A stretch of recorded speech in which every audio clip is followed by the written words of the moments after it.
And most of us, I presume, have come here this morning or go to church or anything because our life is so monotonous, so lonely, so utterly meaningless. And we want to find something that will be deeply gratifying, that will bring about deep content. So, why are we discontented, and with what?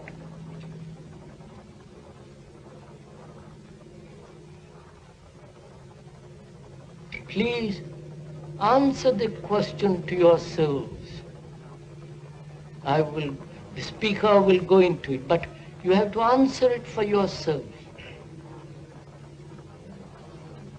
The talks and the writings of Krishnamurti have, over the past 4 decades, given him a unique position as one of the more challenging and authentic voices of our time. The series, of which this is the concluding program, represents the first time that Krishnamurti has allowed his talks to be filmed. Has a continuity, joy has not.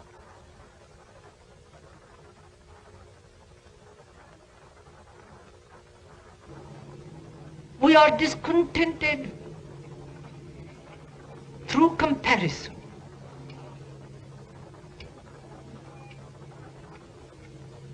We are discontented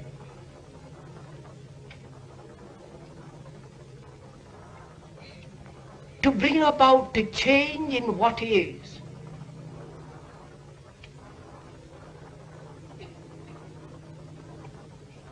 And we are discontented because we don't know what to do with what is.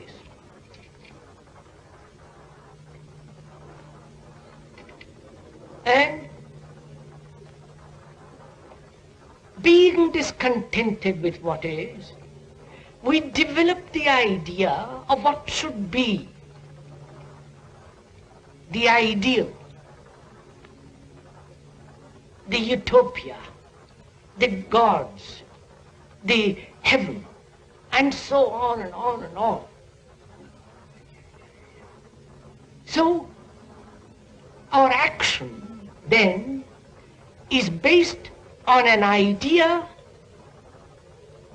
and the approximation to that idea is action. Then I am discontented with what is, and I want to be something different from what is, the idea being rational or irrational thought put together as an idea or an ideal, and I have that ideal, and that according to that ideal I live, which is called action.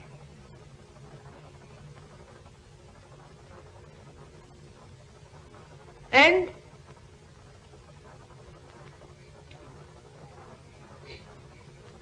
there is conflict between what is and what should be.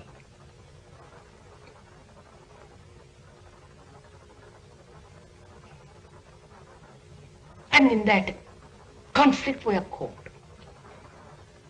And all our questions, demands, searching is that between what is and what should be. And the greater the tension between what is and what should be, the greater the neurosis. And also greater if one has the capacity to express that conflict verbally.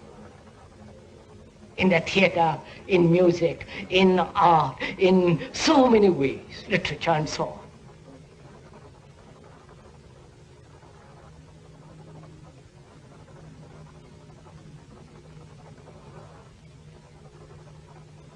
And being discontent with what is, We invent gods, which becomes our religion. That is the escape we have from what is.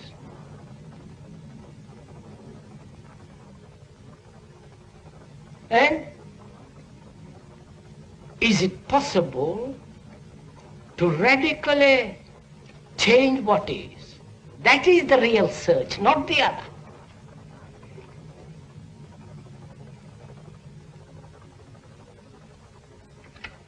The other is not search at all.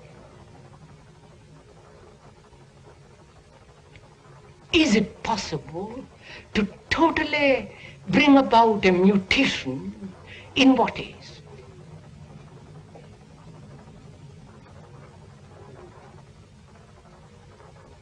And to go into that, to go into this question of bringing about a total revolution in what is, one must have an extraordinary sense of awareness. You know, to be aware what it means. To be aware of the trees, of the blue sky through the trees, of those hills beyond, of that noise of a motor, of the colors that are there in front. Just to be aware. And to be aware so choicelessly, you know very well that you can't change it. You can't change the mountains. You can't change the beauty of that sky. But when we are aware of what is, we want to transform it. We are endlessly active about it.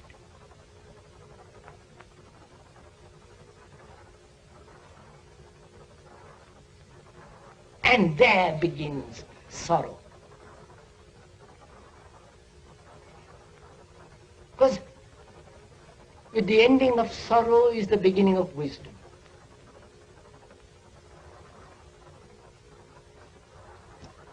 And the ending of sorrow is the understanding of what is. And the understanding of what is can only come when you observe, when you are aware, when the mind is incapable of wanting to change what is, which doesn't mean it is satisfied with what is.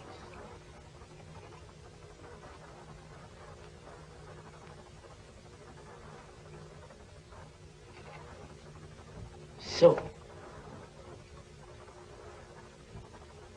one has freed the mind, or the mind has freed itself from this everlasting search. That's finished. And that means a tremendous burden of one's shoulder.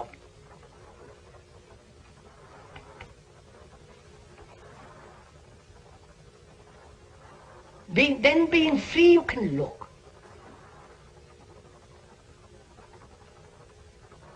And to look, you need great energy.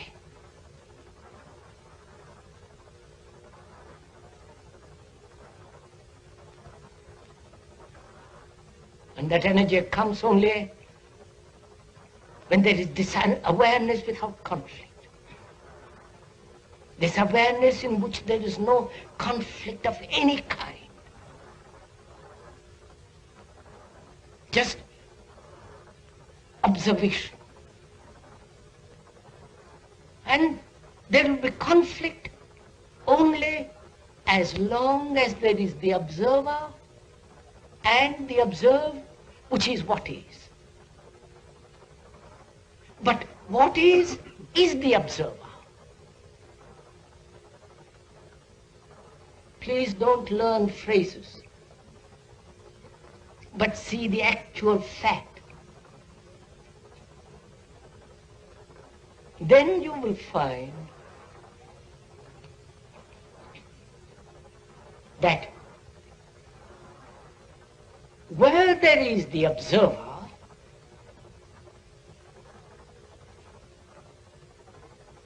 the center, the sensor, the experiencer,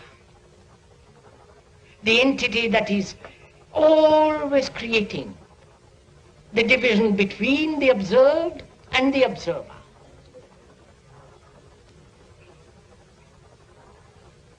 And as long as there is an observer, there is no freedom.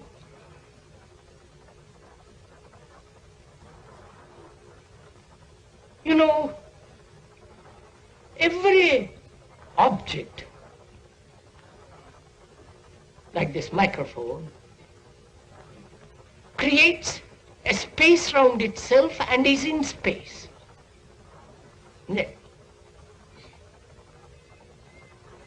The object, and not only outwardly, but an object inwardly, as the me, as the experiencer, as the I, as the thinker. That center creates a space in consciousness. This space in consciousness is always limited because there is always the center. Right? One may expand this space from the center, and however much you may expand, it'll always have a border, a frontier. And therefore, that space is always psychologically limited. And therefore, there is no freedom in that space.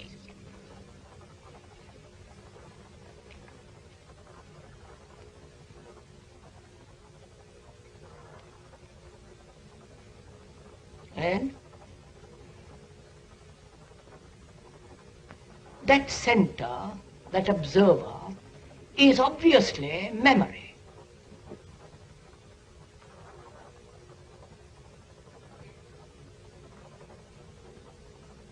Memory of what has been, whether of yesterday or 1,000 years. That center is the tradition, is the conditioned state which has been put together by time, both chronologically and psychologically.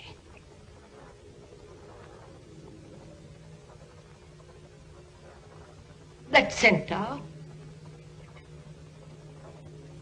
is the accumulation of knowledge, experience. It's always, that center is always the past.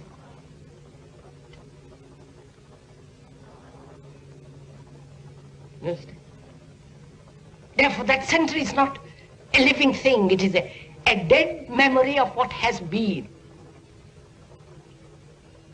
And when it creates a space, whether it's very, very, very small round itself, as most of us do, concerned with itself endlessly, its activities, its propositions, its ideas, it's a shabby little thing round itself. And that can expand. But however much it may expand through various tricks of thought, of compulsion, of drugs, it is always within the space which the center has created. And therefore there is no freedom, and therefore there is no peace at all.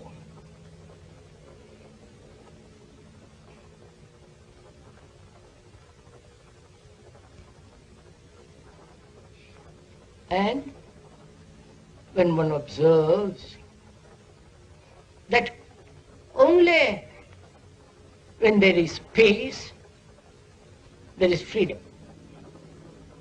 And that space cannot possibly exist psychologically as long as there is an observer.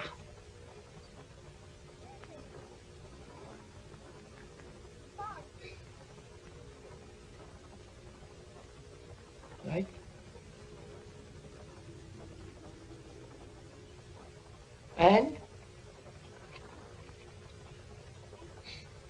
And one must have space, as one must have beauty. Beauty which is not man-made.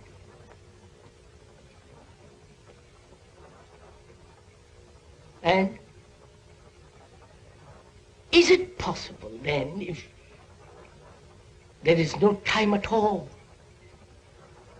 to end what is, to end the observer, and therefore to look without the interval of time? You know, time is the space between the observer and the tree. The observer is static and the tree is static, psychologically. And so, to cover the distance between the observer and the tree takes time. And that distance which has been created by the observer and the observed is always static, is always stationary. So when one thinks of using time or allowing time to bring about a change in the observer, you are only being caught in the static state. So when you discover that,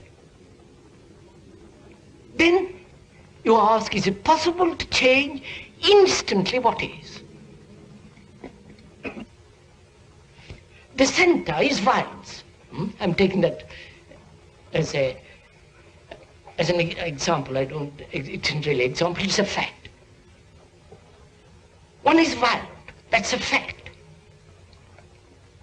And the movement towards non-violence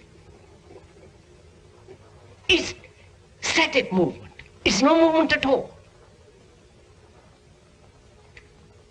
Now, I explained that previously. So, our question is then, is it possible to end violence, not through time, but immediately?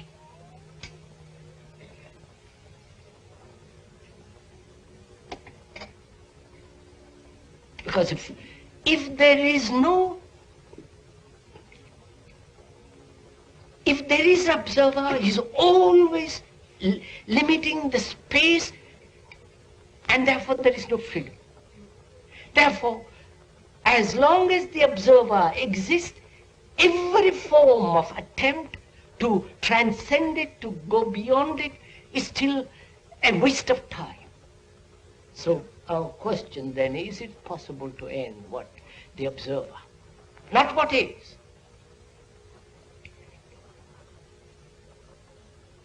When there is no observer, there is no what is. It is the observer that creates what is.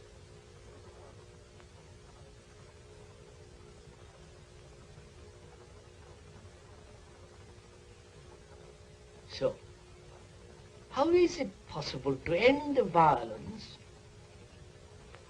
aggression, all the rest of it, the immense hatred that one has stored up, resentment? How is it possible to end it so that one is completely, totally free of it?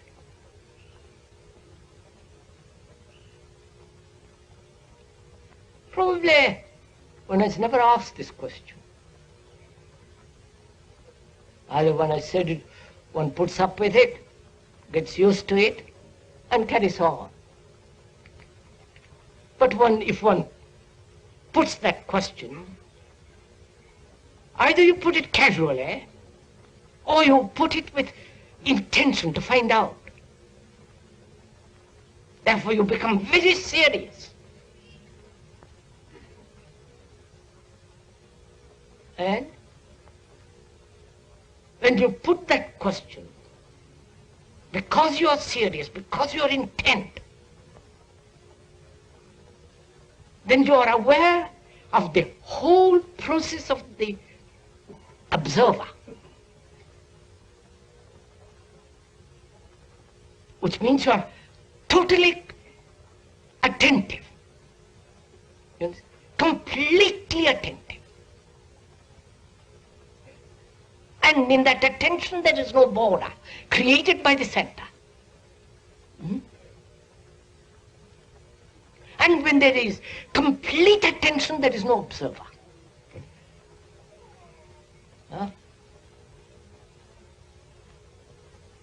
Look, when you look at those mountains behind the speaker, they're blue, they're straight line, and the valley, and so on.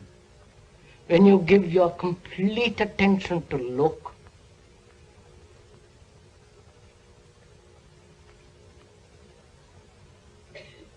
is there an observer?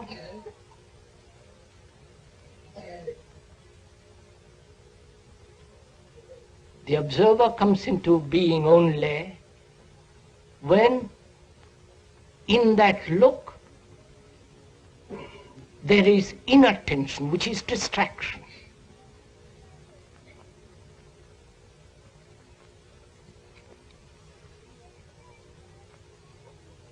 So, only total attention brings about the cessation of the observer. And when there is this ending of the observer, there is the ending of the thing which he has created as what is. Because, as we said, the observer is the observed. Right. Now, we have in this way eliminated all conflict of search. We have eliminated all conflict between what is and what should be. We have put away the observer, and therefore there is attention from it last a second. That's good enough. Don't be greedy to have more. In that greed to have more, you've already created the center. And then you're caught. In that attention, there is no seeking at all.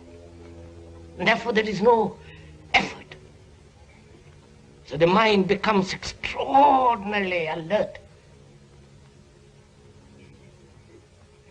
active, silent. Then only can the mind be in a state of no experience.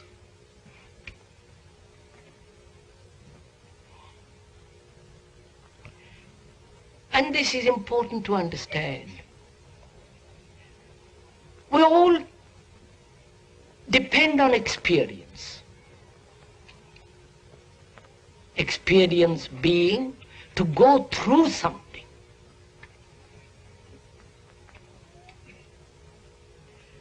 We all depend on experience to keep us awake, a challenge, a question, an external impetus, influence, to keep us awake. Naturally, for the moment, that challenge, that external force keeps awake for a few minutes and one goes back to sleep. So one depends constantly on experience to keep awake.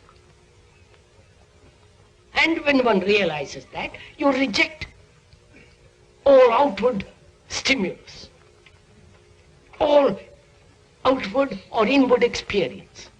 Then one can ask, can the mind be so intensely alert without experience? And if it is made alert through experience, it is not alert. Obviously. If an experience makes me love, then it's not love.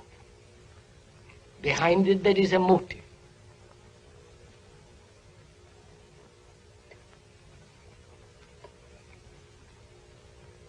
So, such a mind is the religious mind.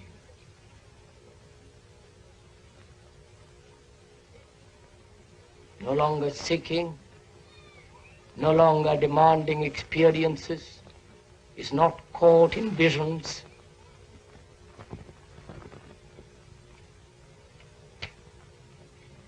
And such a mind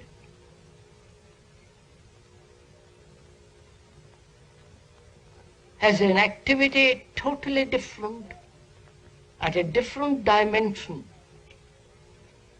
which thought can never possibly reach.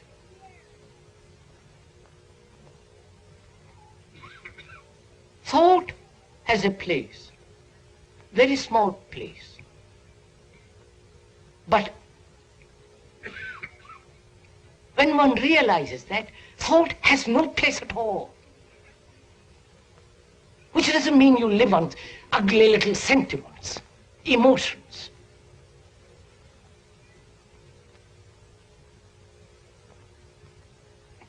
So one can function normally, healthily, sanely in this world with a mind that is not cluttered up by thought. And it's only such a mind, the religious mind, that can know something beyond all the imaginations and structure of man's hope.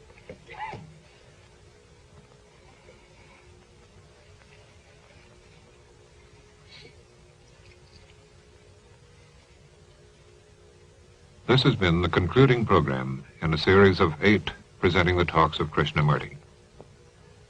In his writings and talks over the past 4 decades, the insights and the challenges of Krishnamurti have attracted an ever-increasing audience in Europe, Asia, and America. This series, however, represents the first time that Krishnamurti has allowed his talks to be filmed.